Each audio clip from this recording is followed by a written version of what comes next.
It was a dark and stormy night when the news broke that a serial killer was on the loose in the city. Panic spread like wildfire as people locked their doors and stayed indoors, fearing for their lives. The police department was under immense pressure to catch the killer before he struck again. Detective Mark Johnson was assigned to lead the investigation. He had been on the force for over 15 years and had seen his fair share of gruesome crimes, but this case was different. The killer seemed to have no pattern, targeting victims of all ages and backgrounds. There were no witnesses, no DNA evidence, and no clear motive. As the days turned into weeks, the body count continued to rise, and the pressure on Detective Johnson grew heavier.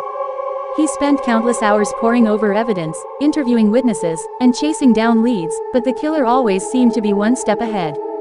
Finally, a break in the case came when a survivor of one of the attacks was able to provide a description of the killer.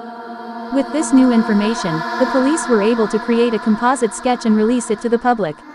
Tips started pouring in, and Detective Johnson and his team worked tirelessly to follow up on each one.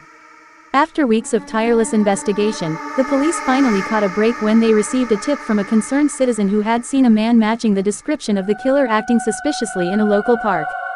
Detective Johnson and his team quickly moved in and apprehended the suspect.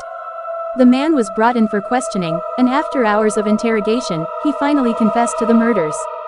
He revealed that he had been driven by a deep-seated rage and had targeted his victims at random. The city breathed a collective sigh of relief as the killer was taken off the streets and brought to justice.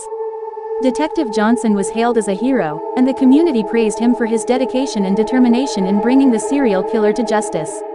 As for the city, it slowly began to heal from the terror that had gripped it for so long, knowing that they could once again feel safe in their own homes.